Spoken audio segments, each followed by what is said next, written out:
Aida had grown used to being looked at differently ever since she was a child.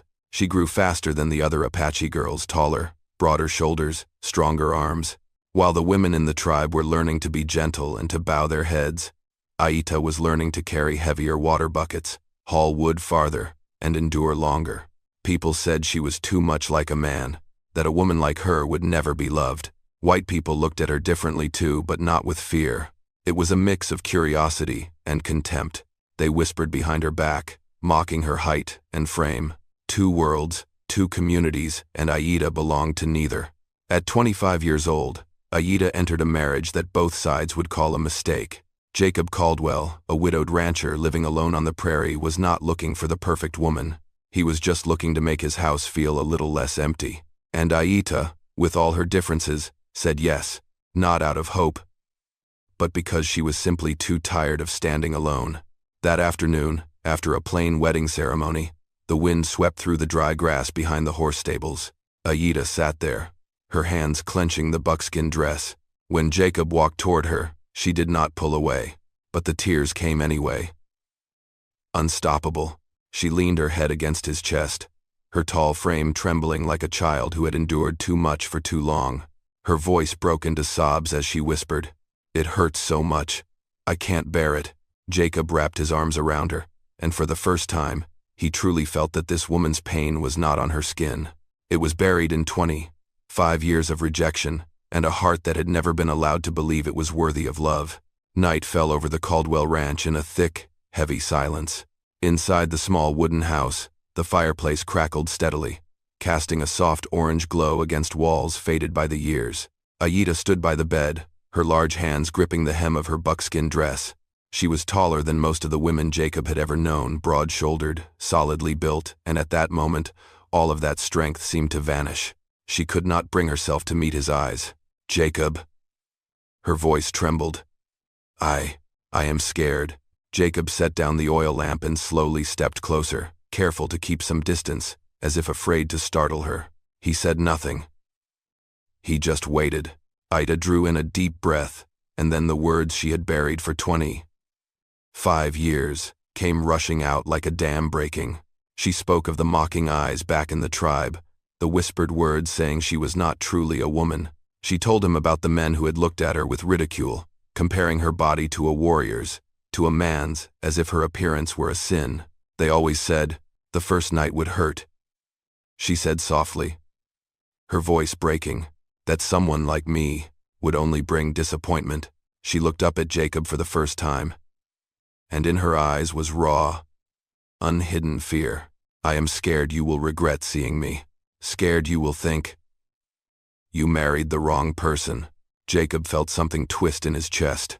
Standing before him was not the strong woman people talked about, but a soul worn thin by a lifetime of judgment. He stepped closer, slow enough for Aida to back away if she needed to, but she did not move. He reached out, not touching her right away. "Aida," he said gently, his voice low and steady. "I did not marry you because you reminded me of anyone else. I married you because you are you." She trembled as he lightly placed a hand on her arm. It was not a possessive gesture, but a request for permission. Aida's breath caught, then she gave a small nod. "I am afraid of the pain," she whispered. "Afraid my body is wrong." Jacob drew her into his arms, letting her rest her forehead against his chest. "If tonight is just talking," he said, "that is enough. I am not in a hurry. I am not going anywhere." Aida closed her eyes. In the flickering firelight, for the first time in her life, she felt her fear being heard, not mocked, not dismissed. And though the night was still long, Aida began to understand something small, but deeply important. Maybe for once, she did not have to endure it alone. Jacob did not rush to touch Aida. He simply sat down on the wooden chair beside the fireplace, letting the silence spread on its own, the way one might give a frightened horse time to calm itself. The firelight flickered in his gray eyes, steady, calm, and without judgment. "You know," he said slowly, "my late wife, she used to think she was not good enough either." Aida opened her eyes in surprise. Jacob rarely spoke about the woman he had lost. His voice grew softer, not heavy with sorrow, but colored with a quiet kind of remembrance that had learned how to rest. She was small, gentle, but always afraid she did not deserve anyone. Before she passed, she held my hand and said something I have never forgotten. Jacob looked into the fire. Kindness is the only thing that matters. Then he turned to Aida, his gaze unwavering.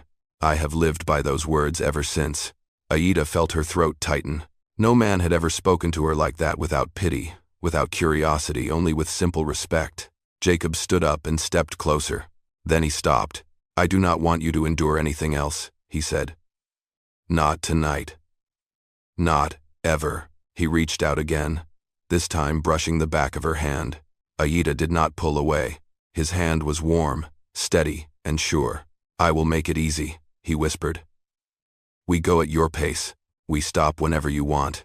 Those words fell like gentle rain on the parched land inside Aida. She took a deep breath, feeling her heartbeat slow for the first time in what felt like forever. You do not have to be different, Jacob continued. You do not have to be smaller. You do not have to be softer. I have lived alone for too long, and I need someone who can stand beside me. Aida lowered her head, resting her forehead against his chest. This time, she did not cry. She only let out a long breath. As if setting down a burden she had carried her whole life. I never thought, she said softly, that someone would wait for me. Jacob wrapped his arms around her, holding her close but not too tight. I am here, he said, and I will wait. As long as it takes.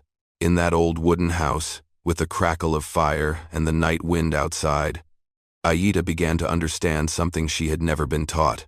Gentleness did not make her weak. It allowed her to be herself. That night passed slowly, as if even time understood there was no need to rush. The fire in the hearth dimmed, leaving only glowing embers. Jacob laid a thick blanket across the bed, then stepped back, letting Aida decide on her own. She stood there for a long moment, listening to the rhythm of her own breath. Then, very gently, she stepped forward, not because she felt pushed, but because for the first time in her life she felt safe near a man. They lay next to each other, nothing more. Jacob rested his arm behind her back. He drew in a quiet breath, like he was wrestling with something inside. I have been waiting a long time, he admitted, his voice dropping low. Then he caught himself. I am sorry. I did not mean to make you feel pressured. He stayed close enough for her to know he was there, but never held too tightly. Aida turned toward him, hesitating for a beat, then laid her head against his chest. Her tall, strong body remained tense, as if bracing for something to go wrong. But nothing did. There was only warmth. Only the steady beat of Jacob's heart beneath her ear. Only his hand resting gently on her arm, fingers slowly brushing across the soft buckskin fabric, unhurried. Careful. Are you okay? He asked quietly. Aida nodded, then whispered, almost surprised at herself. Jacob gently tightened his arm, not to possess, but to reassure. Then tonight, he said, let this be enough. They talked for hours. About the prairie during drought, about the mornings Jacob woke up alone for years, about Aida's childhood, where she always had to be stronger than necessary. Jacob listened without interrupting, without correcting her story. Now and then, he leaned down to press a soft kiss on her forehead. Not a promise, not a request, just presence. You are not too much, Aida, Jacob whispered in the dark. I have lived among wind and stone my whole life. I need someone strong enough to stand with me. Aida closed her eyes. Those words reached deeper than anything she had ever heard. She shifted slightly closer and wrapped her large arms around him, awkward, hesitant, but real. That night, they crossed no lines. But in that closeness, Aida felt something she never had before. Her body was no longer something to defend. It was simply a place she was allowed to be. And for the first time, sleep came without fear. I am truly grateful to have you here. The voice continues softly. If this story brought back something for you those dusty evenings, the sound of hooves echoing in your heart, consider subscribing to my channel, so each day, we can sit together again, and I will tell you another story from the West. Morning arrived more gently than Aida had ever imagined. Soft sunlight slipped through the cracks of the wooden shutters, touching her face like a tentative greeting. She opened her eyes, startled for a brief second, then remembered where she was. In Jacob's home, in the arms of a man who was still asleep, breathing steadily, who had not left when the night came to an end. The feeling warmed her chest in a strange and unfamiliar way. Aida shifted slightly, careful not to break whatever fragile thing had settled between them. Jacob opened his eyes, not startled, just smiling. "Good morning," he said, his voice low and raspy. She nodded, then almost without realizing, smiled back. A small smile, one that had never found its way to her face when she was near others. Jacob sat up, stoked the fire, and began boiling water for coffee. He moved slowly, never turning his back for too long, as if to make sure she was still all right. They ate breakfast in a comfortable silence. No one forced a word. When Jacob returned to her side, Aida suddenly reached out and lightly touched his arm. A brief touch, but it was hers to give. Jacob stopped immediately. "Is that okay?" he asked. "Yes," Aida whispered. "I just wanted to try." He nodded, letting her lead every step. Aida touched him again, this time for longer, feeling the warmth through the rough fabric of his shirt. She was no longer trembling like the night before. What remained was a cautious curiosity, like someone stepping into water for the first time after a long, cold winter. They sat closer together. Every touch remained slow, layered with fabric, never rushed. Jacob did not guide her, did not push. He was simply there, responding when she reached out, pausing whenever she tensed. "You can say stop any time," he reminded her, "and I will listen." And this time, Aida believed him. She rested her head on his shoulder, breathing deeply, taking in the scent of wood, of smoke, of a place that felt safe. The fears that had taken root in her did not vanish, but they no longer controlled every breath. "I never thought," she said softly, "that my body could be something other than a burden." Jacob gently squeezed her hand. "It is not," he said. "It is part of you. And you are enough." Aida closed her eyes. In that moment, fear gave way to something new, not bravery, but permission to believe. And from there, the first steps of discovery felt lighter than they ever had before. That afternoon faded slowly, as if the prairie itself were holding its breath. Golden sunlight angled through the wooden window, casting a warm, gentle hue across the room. Aida stood by the window, gazing out at the swaying grass in the wind. Her back was straight, but no longer tense. The strength in her posture remained, but this time, it did not carry the weight of defense. Jacob stood behind her, close enough for her to feel his warmth, but not touching. He had learned the most important lesson in the hours they had shared. Waiting could also be an act of love. Aida turned around. Her eyes no longer looked away. There was still a trace of nervousness, but beneath it was true readiness, not born of obligation, not driven by fear of being left behind.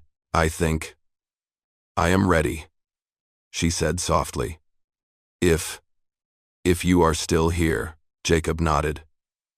"I am here. No grand promises, no rush. Just presence." They moved toward each other slowly, every motion exchanged through glances, through breath. Jacob let Aida lead the rhythm. When she paused, he paused. When she moved forward, he followed. Everything unfolded in a silence full of respect, where no one had to endure, and no one was taken further than they were ready to go. Aida closed her eyes, listening to her body, not to resist, but to feel. And what surprised her most was not the closeness, but the safety. There was no pain like the whispered warnings had told her for years. There was only warmth, only connection, like two pieces of land finally meeting after a long drought. When everything settled, Aida rested her head against Jacob's chest, her breath still trembling softly. A single tear rolled down, but this time, it was not from hurt. "You really made it easy," she whispered, her voice breaking from relief. Jacob held her, his hand steady on her back. "It was not me," he answered gently. "It was you. You were brave enough to believe." Aida smiled, a smile unlike any she had ever known before. No strain, no hesitation. And in that moment, she understood something she had never believed possible. For the first time in her life, she did not have to suffer to be loved. She only had to be herself. Summer passed, and the first days of autumn touched the prairie. The grass grew thicker, the winds softened, and the Caldwell Ranch was no longer as quiet as it once was. Aida placed a hand on her belly, a gesture still new, still tentative, but deeply instinctive. She wore traditional Apache clothing, with its raw stitching and familiar earth tones. Her tall, strong frame remained unchanged, powerful as ever, but her eyes were different. No more avoiding. No more lowered gaze. She stood tall, shoulders wide, like someone who had finally reclaimed her place on this earth. They rode into town together on a bright morning. The familiar stares returned, curious, whispering, doubtful. Some paused in their work when Aida walked by. Some glanced at her belly, then quickly turned away, as if refusing to believe what they were seeing. Jacob held her hand, not tightly, not pulling, just steady presence. Aida squeezed back, feeling the strength pass between them. She had nothing to hide. She needed no one's permission to exist. In front of the general store, a white woman looked at Aida for a long moment, then gave a small nod. Just a slight motion, but enough for Aida to understand. The world would not change in a day, but it could begin. They left town as the sun climbed higher. Out in the fields behind the ranch, Jacob stopped his horse and turned to Aida. No one else was around, just the wind and the wide open sky. He placed a hand on her belly and leaned in to kiss it softly, not as a declaration, but as an acknowledgement. "Are you all right?" he asked. Aida smiled. A full smile. Unhidden. "I have never been more all right than I am now." She looked out over the prairie once, a place where she had felt so lost. Now, it stretched before her, like a welcome. She thought of the years she had been called too different, of the fears that once gripped her heart, and then she placed her hand over Jacob's. "Steady, I do not need to be smaller," she said quietly. "I just need to be loved the right way."